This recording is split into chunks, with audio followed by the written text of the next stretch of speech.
Welcome back to Curious Combinations and Everything's Unoriginal podcast. I'm AF Tanith, and today I'm covering Marianne, Episode 5 and Episode 6. I keep trying to like this show, you guys. I swear I do. It's just not even trying to meet me halfway, though, and I can only take so much before I'm at my limit. There are plenty of details here that aren't bad, plenty of details that are actually good, in fact. But the overall product is just not it. This story is just far too all over the place and boring and silly and messy for me to maintain any degree of investment, and every time I think it might be pulling me in, it does something to drive me away again. So let's get into this, I guess. Episode 5 and 6 are both a bit shorter than the episodes that came before them.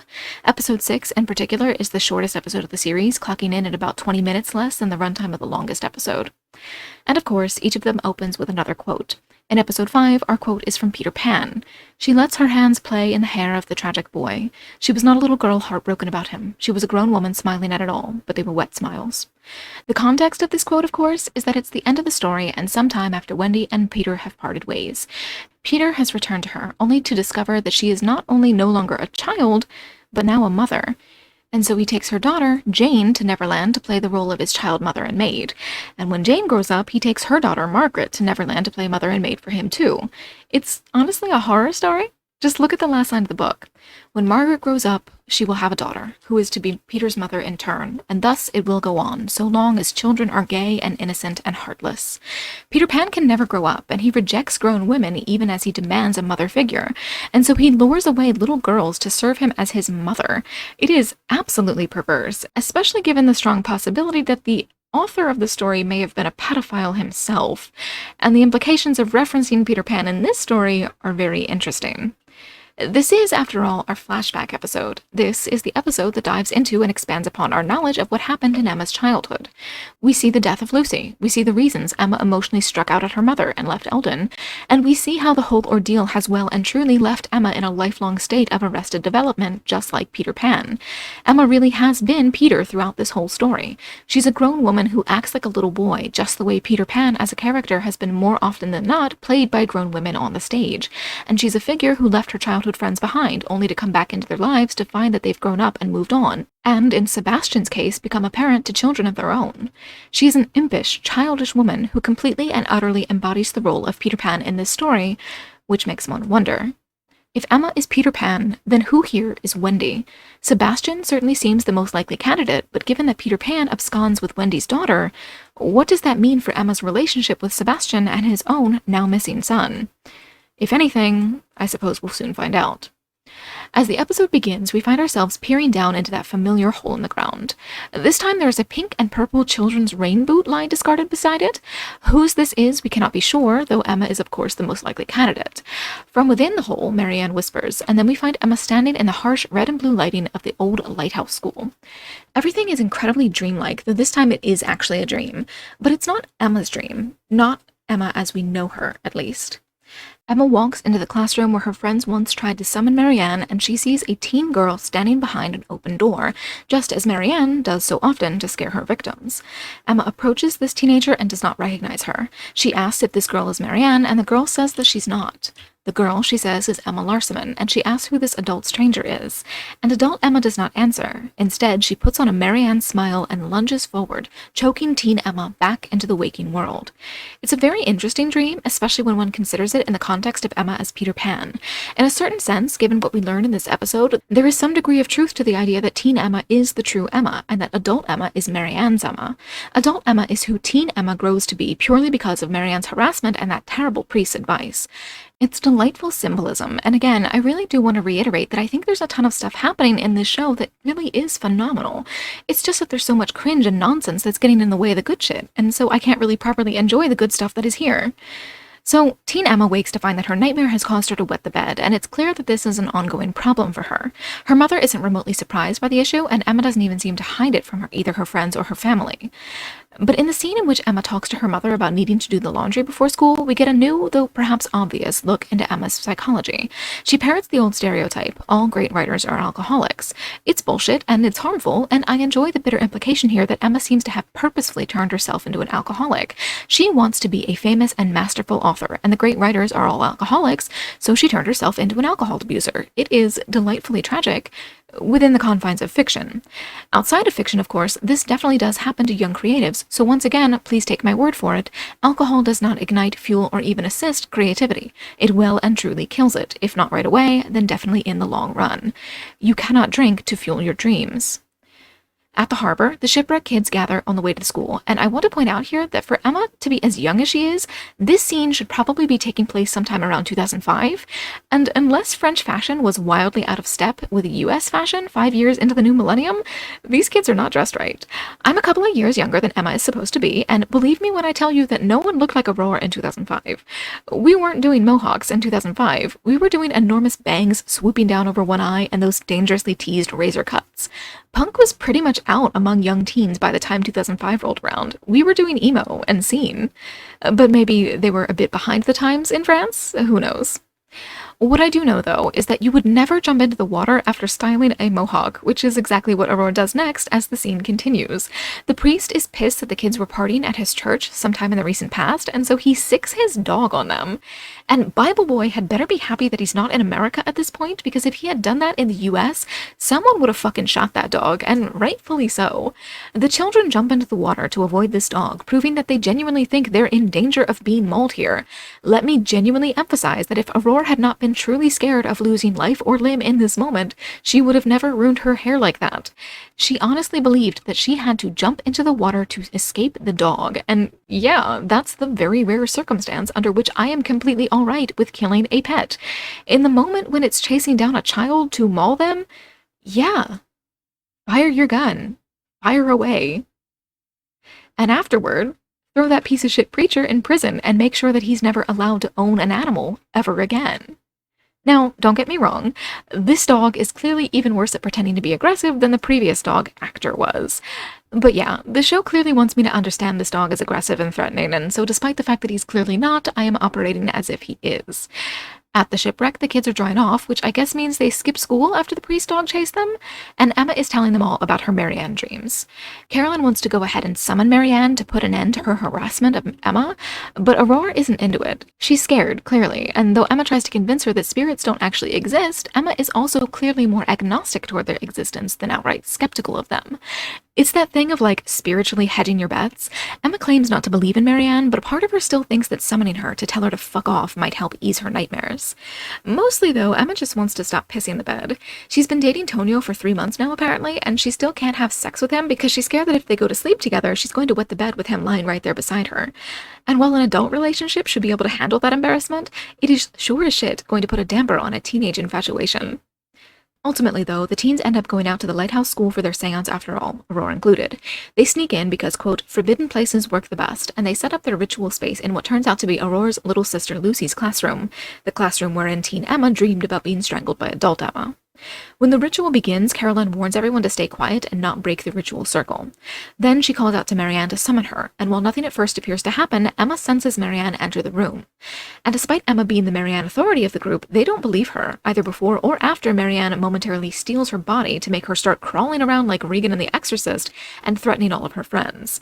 It's a really stupid-looking scene that isn't remotely scary, and amusingly, all of the teens except for Emma agree with me. They don't for a second believe that this was Marianne possessing Emma. They think that Emma was just being a jackass, and Aurora is by far the angriest among them. She pretty much swears off her friendship with Emma entirely, which is a truly ridiculous overreaction. She's committed to it, though, to the point that Emma feels the need to seek out Aurora's sister Lucy in hopes of getting the chance to talk to Aurora again. But Lucy is a 7-year-old and not really capable of understanding people's emotions or taking them seriously. She decides that it's time for a game with Emma instead, and she steals some little gadget that Emma's got and picks the best and worst hiding place possible. It's a freezer chest that locks from the outside when you close it. Lucy gets in, which isn't the end of the world because Emma's right on the brink of finding her within just a few seconds. But then Marianne lures Emma away with a fake vision of Lucy, who runs back into the classroom and begins to play a far worse game of cat and mouse than the real Lucy had in mind. With Lucy's creepy stuffed animal all bug-eyed and wide-mouthed just like Marianne herself taunting her, Emma searches for Lucy in the classroom, while Lucy herself begins to get uncomfortable in the tight confines of the coffin she's accidentally chosen for herself. But when Lucy tries to get out, she realizes that she can't. She's strong enough to lift the lid, yes, but she's not able to open the latch from the inside, and something is in there with her. We see Marianne's real face here, and it's that same bug-eyed monstrosity that that we've been getting flashes of all along, and I've really gotta say, this is some silly shit. It looks like a bad Halloween mask. Truly, I need horror creators to start internalizing the notion of less is more, like their lives depend on it. So, back in the classroom, an old green chalkboard, which were also long gone from schools by 2005, mind you, it flips over to reveal a horrific drawing, courtesy of the demon witch herself. It's Lucy's little corpse, all dead and frozen inside the freezer chest, and Emma immediately knows what that means. She rushes to the freezer and finds a little Lucy sickle, which is wholly impossible. Imagine being Emma in this scene. Either she just lost time and Lucy was in that freezer for hours, or something genuinely impossible just happened. Something impossible that Emma cannot explain, will blame on herself, and feels she must keep secret. Imagine sitting in that moment, trying to wrap your mind around how a little girl who was alive and warm and talking to you literally 2 minutes ago could have possibly died and frozen solid within that span of time. The horror and trauma of finding her corpse is bad enough without the compounding nightmare of not understanding how this could have possibly happened to her. Too young and frightened to handle all of this with the maturity one would expect from an adult, Emma leaves Lucy's corpse and flees the school, still carrying Lucy's terrifying little stuffed animal. Screaming her way through a scene very indicative of this show's love of melodrama, Emma casts Lucy's toy into the sea once and for all. Or not. As Emma lies in bed, listening to her parents discussing Lucy's lethal accident, she finds that the toy is every bit as capable of crawling out of the sea as her mother and father will be 15 years later. The damn thing is sitting on her nightstand, leering at her with that horrible smile and those awful bug eyes, and then Emma rolls over to find Lucy's specter in bed beside her. She flings herself away from the bed, throwing the blankets up into the air as she goes, and they catch on the head of a child-size figure that unfolds to become a very much not child-size figure.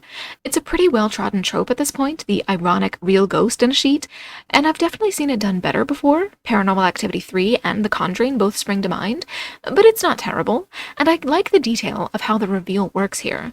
The ghost moves towards Emma while the sheet kind of stays caught on the bed, so the figure is less and less covered by the sheet with each step, and for a brief moment, the blanket only hides the ghost face as well as a hood might. And then we're back to that silly pop-eyed shit. Now, onto the church. The priest is quite surprised to find Emma in his confessional booth, and he's an utter asshole about it. He must have quite a stranglehold on the populace indeed for him to have any congregation at all. He's certainly far from a kind or warm or nurturing or even forgiving figure. He's a completely unwelcoming hard-ass, and I have no idea how he thinks he's going to attract new converts. Or maybe it's just that no one ever moves to this town, so why bother trying to be kind to non-worshippers when the only non-worshippers around are the wayward children of people already in the congregation? Either way, it's very gross, and he's got some truly horrific advice for Emma once she finally works up the nerve to share the truth about Lucy's death and her troubles with Marianne. He affirms her belief that Marianne is real, and he tells her that it is entirely her problem. He won't help, and if she stays near her friends and family, Marianne will harm or kill them, with the implication that this will be Emma's fault. And so he tells Emma that she has to leave. She must, in fact, get herself ousted from the community entirely. He tells her that she must prove so awful that her parents essentially disown her. And this advice, by the way, I'm pretty sure is a crime. It's parental alienation, for one thing, and it's contributing to the delinquency of a minor, for sure. Now, I will never be surprised by a priest turning out to be a criminal, abusive, immoral asshole, but Emma has been carrying the weight of what this priest told her to do for her entire life. It has ruined her life, and this cements that this is not her fault. She comes from a society that ingrains within her moral code the idea of priests being objectively good and their advice being objectively moral and right. So when she, at 15, turned to her town's preacher in her moment of crisis and got the literal worst advice in the world, of course she obeyed him, and he hasn't suffered a bit for his bullshit while she has shouldered all the blame of what she did to both herself and her loved ones. This man encouraged her to destroy her relationships and her future because, I don't know, because he didn't fucking feel like actually trying to fight against a demon when it's easier to just bully a little girl. What an asshole. Anyway, now, the shot of Emma storming out of the church with a fire axe in hand after chopping the head off the crucifix, that shit's fucking awesome. The shot of her typing up the hit piece on her mom is a bit sillier, given that it's gotta be 2005, and she is using a fucking typewriter. But throughout all of this, Emma's mom is still trying to reach her, really cementing her as the parent who shouldn't have died. Emma's dad was and is an asshole, perfectly willing to get rid of his 15-year-old daughter as soon as she starts acting out. If anyone had to die, I would have preferred it be him. But Marianne is, of course, fundamentally cruel, and so Emma's dad lives while Emma's mom gets stabbed. And Emma, the teen version of her, gets sent away to a boarding school. Despite Emma apparently being in a relationship with the other boy, Sebastian confronts her as she boards the bus to leave, and the two of them share a kiss before they go their separate ways. From there, Emma grew up into the woman we now know, and the narrative returns to the present, wherein she is telling the whole sordid tale to Samuel. They brainstorm how to fight and hopefully kill Marianne, and Sebastian interrupts them with the news that his son has been taken. The final shot of the episode is what I suppose is meant to be this badass shot of Samuel resolving to take down Marianne, but I really just cannot take it seriously. The dialogue, as translated into English at least, is so far from badass, and after seeing that bug-eyed bitch over and over again all episode, I'm just not in the right headspace to be impressed by this dork. But let's get into the next episode. This is the shortest one of the series, which is hilarious to me given how much of its plot is just the characters metaphorically treading water. And speaking of water, the episode opens with a quote from Edgar Allan Poe's Annabel Lee. Like the previous episode using the end of Peter Pan, this too is the end of Poe's poem. The show only includes the last 4 lines, but I will go ahead and read the whole final stanza for you now. For the moon never beams without bringing me dreams of the beautiful Annabel Lee, and the stars never rise but I feel the bright eyes of the beautiful Annabel Lee. And so, all the night tide, I lie down by the side of my darling, my life and my bride, and her sepulchre there by the sea, and her tomb by the sounding sea. Now, you'll forgive me if this is a stupid suggestion, but surely this poem is being used here in reference to Marianne herself. She has been consistently associated with the lighthouse and the sea, and she's certainly the primary haunter of dreams in this show. So perhaps because I am a woefully literal person, I am kind of interpreting Marianne as Annabel Lee and the lighthouse as the sepulchre. So who is the narrator? Not Belith, surely, nor Emma. So how should I properly be interpreting this? Perhaps Sebastian is about to die in the lighthouse? That could easily fit with the rest of the poem if Sebastian is to be cast as Annabel Lee and Emma as the narrator, or vice versa. Other than that, though, I'm at a loss. So, when the episode itself actually starts, we find that Samuel has been combing through Emma's Lizzie Lark books. According to him, there is a whole history of Emma writing things into reality, which is something I thought we had already established a few episodes ago, but okay. All around the world, there are real crimes that exactly match demon-influenced crimes Emma wrote about, which conveniently gives Emma one more guilt to take onto her shoulders and one more shame to drink away. Samuel tries to comfort her, and it's here that I decided I wouldn't mind too terribly if Samuel ended up being Emma's love interest after all, which of course means that he dies at the end of this episode. And given that he remains the only character I find even sort of interesting, I'm not optimistic about my chances of enjoying these last 2 episodes. Samuel and Sebastian, though, are 2 sides of the coin for Emma in this scene. Samuel tells Emma that the right thing to do is never write again, which is odd, considering that it seems to operate under the assumption that either Marianne cannot be defeated, or Emma's powers, such as they are, exist independently of Marianne. Meanwhile, Sebastian posits that the exact opposite is the right move. Emma should simply try to write Marianne out of existence. Write a death scene for Marianne, and maybe Marianne will die. It's worth trying, honestly, but they have this whole debate about whether it's going to work and why it might or might not. Samuel says that this isn't like a genie's lamp, with Emma being able to just wish whatever she wants into existence. But if I would have been there, I would have said that it's probably exactly like a genie's lamp in the be careful what you wish for sense of things.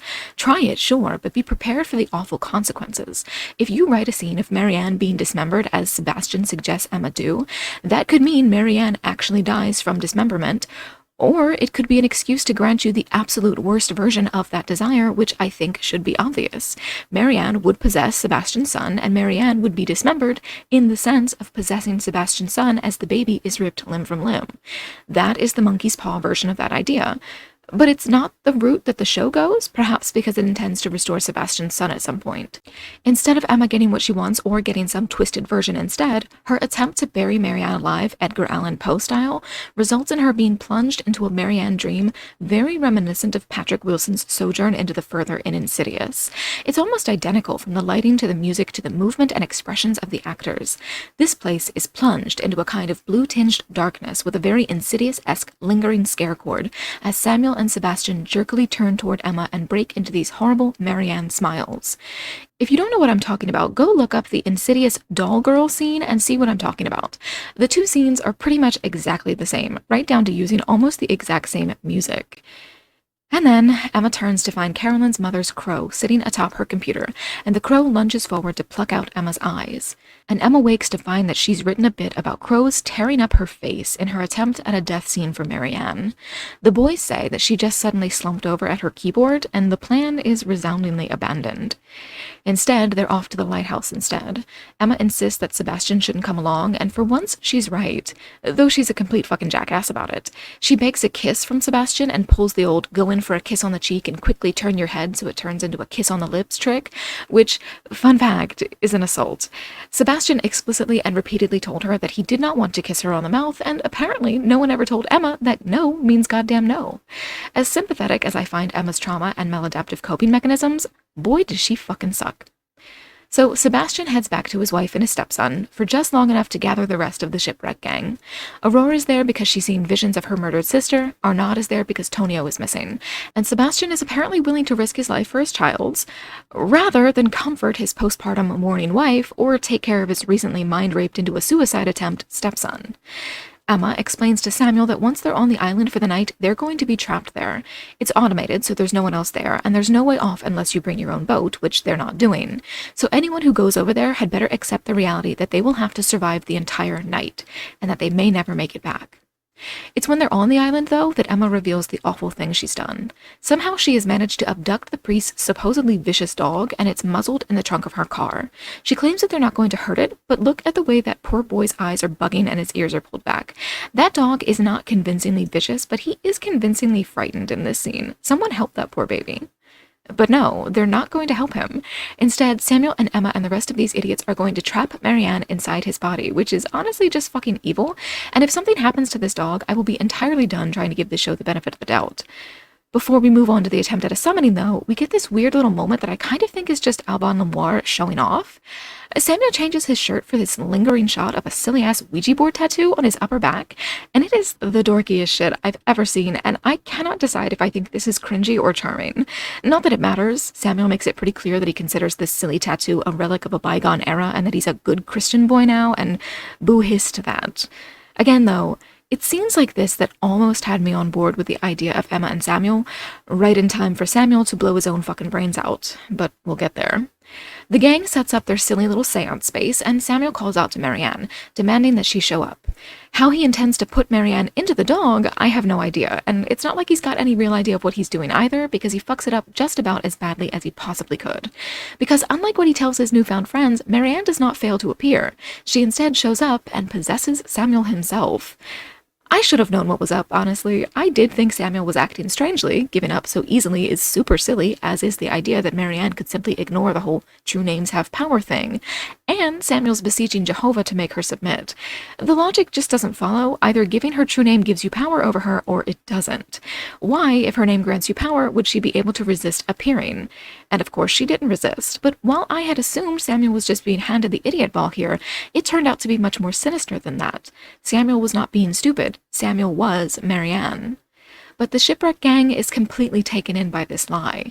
They all disperse, many of them afraid to be anywhere near the preacher's dog, and so the dog gets locked in a side building while Aurore and Arnaud hole up in the car, and Emma, Samuel, and Sebastian try to sleep in the classroom. And now it's time for an unnecessary flashback. Cut to the previous night for a bit of clarity regarding what exactly happened to Sebastian's son. The woman that took him, as I suspected, was Camille, who was possessed by Marianne and merrily scaring the shit out of Emma's father. The scene of Camille intubating herself is so upsetting and very effective B-movie style horror. Cut to the next night when Samuel is trying to summon Marianne on the lighthouse island, and the nurse is trying to help Emma's father. Camilleanne, if you will, creeps up behind the nurse with that damn smile and another huge knife, murder in her heart. But she doesn't have time for any stabbing because she's called away by Samuel's successful summoning. Cut back to the island for the single most useless scene in the show so far. Show of hands, who the fuck cares about Aurore's romantic feelings for Arnaud? Anyone? Anyone? Especially when her confession takes over 5 minutes and culminates in a pretty firm rejection. Like, Seriously, who fucking cares? Why did I have to watch that? In the shortest episode of the entire damn season, why were 5 entire minutes wasted on this romantic plot tumor? It's just awful. Anyway, Aurora wanders off heartbroken and discovers that the dog has been released from both his muzzle and his chain. If he's smart, he will be swimming back to the mainland right about now. But back in the classroom, Samuel is contemplating his anti-demon amulet thing when one of his little temperature alarms goes off, hinting that perhaps Marianne has entered the room. He uses a little handheld mirror to see Marianne lurking in the dark behind him, and then Aurora and Arnaud burst in. Samuel realizes now that Marianne has been there all along. His attempt at summoning her worked after all, and she's just been pretending otherwise. He says that Marianne must be possessing one of them, and that surely Marianne is the one who let the dog loose. Then he pulls out his gun, announces that he knows who Marianne possessed, himself, and blows his own goddamn brains out. Adieu, Samuel, I suppose. There goes the closest thing I've got to a favorite character. I am so over this show, you guys. So, with that recap finished, I am not loving this, in case you couldn't tell. I'm looking forward to the final 2 episodes insofar as I'm looking forward to being done with this show. And at this point, I don't really know how I'm going to feel about the show overall once I've finished it. The final 2 episodes might turn things around for me, and it's also entirely possible that maybe a month or 2 from now, once I've started forgetting the finer details of what I didn't like about the show, I may begin to look fondly back on the parts of it that I did enjoy. Perhaps once I've gotten some distance from the initial viewing experience, it will be a more enjoyable story in my memory when seen through the haze of recollection. But like I said, as it stands right now, I'm not loving this. I'm not even really liking it. I don't know if I want to go so far as to say that it's like bad in a don't bother watching it kind of way. If it hits your preferred tropes, yes, you should give it a go. If you're very easily frightened, yeah, sure, give it a go. But if you're a horror aficionado, if you have high standards when it comes to horror, if you can't handle the silliness and the cringe and the total inconsistencies and some of the less great acting here, then I would say you should probably skip this one. As always, I intend to pass no concrete judgment on the series until I hit the end, but right now, I don't expect my opinions to change unless these 2 final episodes are completely phenomenal and put all of their 6 predecessors to absolute shame. I will hold out hope just in case, but I'm not expecting it. So now, with all of that said, I'm going to be back in 1 week's time with my coverage of the penultimate and final episodes of this show. And in the meantime, you may be interested in checking out my Patreon, where for $1 per month you get access to my various polls, helping me determine what it is that you guys would most like me to watch next. Alternately, on the $5 tier, you can get access to full-length, unedited, or minimally edited reaction videos of everything that I've covered for the podcast, plus a whole host of other things, including Midnight Mass, Squid Game, Bly Manor, Unbreakable Kimmy Schmidt, Umbrella Academy, and more. As always, thank you so much for listening, and I hope you will join me again next week for my coverage of the end of Marianne.